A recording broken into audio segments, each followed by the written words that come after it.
We've been coming to the church here for about 4 years now. About a year. We've been coming to church here about 10 years now.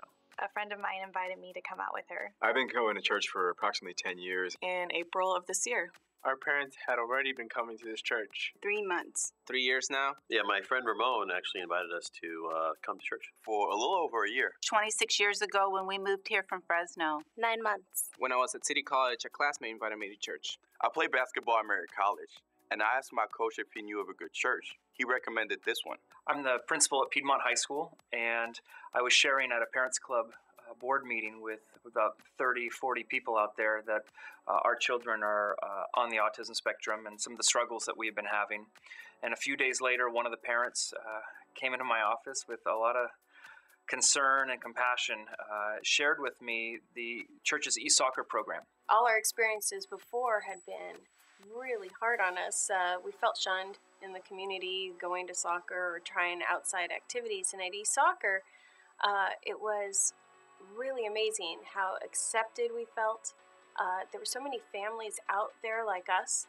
And I even remember seeing this one dad whose son was having a full-out meltdown. He was laying on the ground with him, rubbing his back. And I remember turning to Randy and saying, "This is where we belong." On the day before my 13th birthday, I lost my mom to cancer. And since then, my greatest fear was to get close to someone again. I grew up really religious, so like most religious people, I was super deceitful. My biggest fear was being honest about who I really was and would I be accepted. My coach, every Wednesday, had 2 guys from this church come out and do a Bible talk with the whole team. I became very interested, and I decided to start studying the Bible. I have friends in the church that are just so open and honest about their lives. It made me realize that everyone has their own junk, and it gave me the faith to be open about my own life. What I learned from God is that I have more to gain by being close to people than anything I could fear losing. As parents of teenagers, one of our greatest hopes was that our children would become Christians. My fear was the years that I'd spent putting my career ahead of my family had ruined my kids' desire to know God. I was abandoned by my parents when I was 5 years old, and then I moved to live with my grandmother. She raised me to be independent because she was afraid she wouldn't be around for long. That made me afraid of attachment.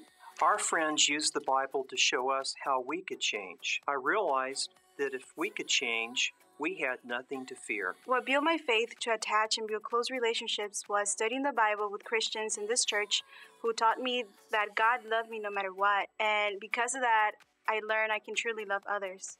As the first kid in my family to go to college, my greatest fear was that I wouldn't measure up. When I started pursuing our relationship with God, I knew I had to reconcile my relationship with my dad. My fear was that my dad would reject my attempt to reconcile. My 6 brothers and sisters and I were all homeschooled, so it was a little overwhelming going from 7 to 35,000 students. So I have a group of friends from the church here that had a Bible study with me that showed me how destructive bitterness is and encouraged me to go pray and have the courage to forgive my dad. When I talked to my dad, it went great. Now I'm grateful that I can have a relationship with my dad.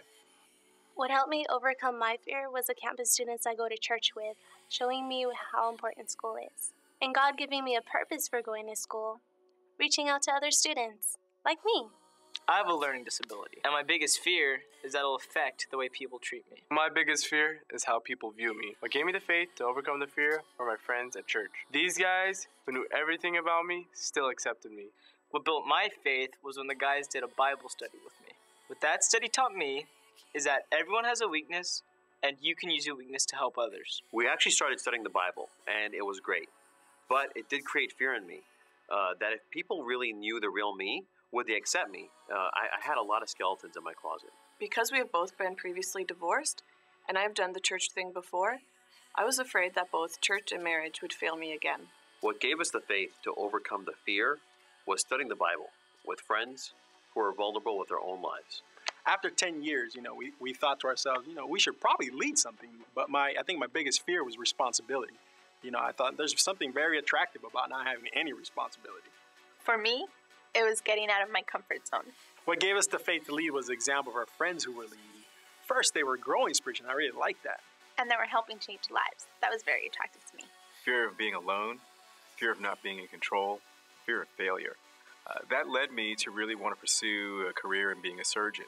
We prided ourselves on training harder, longer, and really more than anybody else. And because of that, we really prided ourselves on being in control, not being afraid of anything, and ultimately being successful. As a surgeon, one of the basic tenets of our training is to realize that the more talented you are, the more experienced you are, the more successful you will become. And it's almost a situation where the more you focus on improving yourself, you'll be in complete control of your surroundings. As I trained longer and harder and became better at what I did, I realized that those core fundamental fears I had never went away.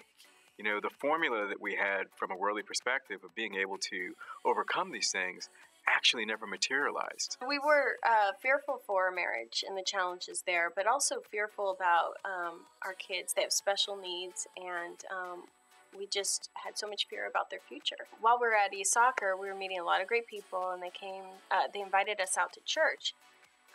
And they were telling us about this spiritual resource program, and basically kids with special needs, this is a place where they can go and feel totally accepted, and parents could go to church. And we were really excited about that, and I think honestly, if it wasn't for that, we would never have been able to go. What are we going to do with our kids? Just, we didn't, our family style, we didn't go to restaurants, let alone go to church. So we began to study the Bible, and my biggest fear was, would we have the faith to, really change our marriage, let alone even save our marriage? My faith grew really because of the relationships in the Bible studies. The relationships were really impacting.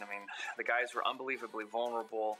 They gave me a safe place where I could just be myself. And that's the thing about the Bible studies, because, going through the Bible studies is when I could really get down to the truth or to the heart of what I was dealing with. And, my selfish ambition and my bitterness and my anger, those are the three top ones that I just had to get exposed. Randy began to change from his Bible studies, and it really softened my heart, and it inspired me to change. The first was just becoming a Christian.